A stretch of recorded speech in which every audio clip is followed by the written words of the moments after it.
কিন্তু এটা ব্যবস্থা নেওয়া যায়। সুনামগঞ্জ জেলায় মদ, জুয়া, ধর্ষণ সহ সকল অপরাধ দমনে আইন শৃঙ্খলা কমিটির সভা অনুষ্ঠিত হয়েছে। গৌরাঙ্গ বিশ্বাস, বিশেষ প্রতিনিধি। সুনামগঞ্জ জেলায় মদ, জুয়া, ধর্ষণ সহ সকল ধরনের অপরাধ দমনে আইন শৃঙ্খলা কমিটির মাসিক সভা অনুষ্ঠিত হয়েছে। রোববার সকাল ১১টায় সুনামগঞ্জ জেলা প্রশাসনের আয়োজনে জেলা প্রশাসকের সম্মেলন কক্ষে এই সভা অনুষ্ঠিত হয়। এতে জেলা প্রশাসন, আইন শৃঙ্খলা বাহিনীর সদস্যরা সহ বিএনপি সহ অন্যান্য দলের নেতৃবৃন্দরা উপস্থিত ছিলেন।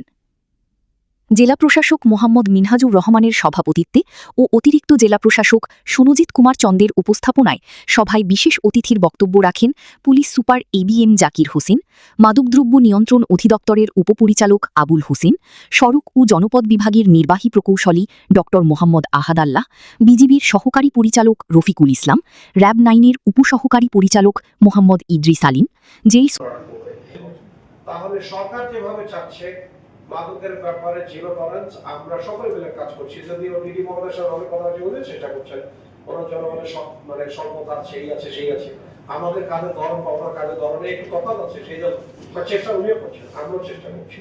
তো সেই জায়গা থেকে আমরা সকলের সহযোগিতা চাই, আমরা চাই। এবং ওই যে আমাদের তারপরে সৌরভের মহোদয় যে কথাটা বলেন, সত্যি আমি অবাক হয়েছি। একটা ইয়াংদের একটা গ্রুপ এসছে, ছেলে মেয়ে সকলে মিলে আমার অফিসে, তারা বলেছে যে আমরা মাদকের ব্যাপারে তথ্য দিতে চাই এবং পুলিশকে তথ্য দিচ্ছি, কাজ হচ্ছে। আমি বলছি যে বাবা বেশি ভালো করতে গিয়ে আমার আইনকে হাত তুলে দিও না, অথবা একটা ঘটনা ঘটে ফেলবো, তখন ভিন্ন মাত্রা পাবে, প্লিজ দেখে শুধু আমাদেরকে হোয়াটসঅ্যাপ করে কথা বলুন। সুনামগঞ্জ যেটা হলো সবচেয়ে ঝামেলা কম, কারণ এখানে কিন্তু আপনার ওই দেখা যায় যে ওই রাস্তা যেমন ধরেন গাছ কাটার পরে ওরা গুড়ি সরায় না, আমাদের গুড়ি সরানো লাগতেছে। গুড়ি সরাইতে গেলে যেটা হইতেছে যে নিচে কিন্তু গ্যাসের লাইন আছে, তার পানির লাইন আছে, তারপরে যে ফাইবার অপটিক্যাল কেবল আছে, এগুলি আবার ক্ষতিগ্রস্ত হয়েছে। সব মেনটেন করে এগুলি করা লাগে। তো যে কারণে দেখা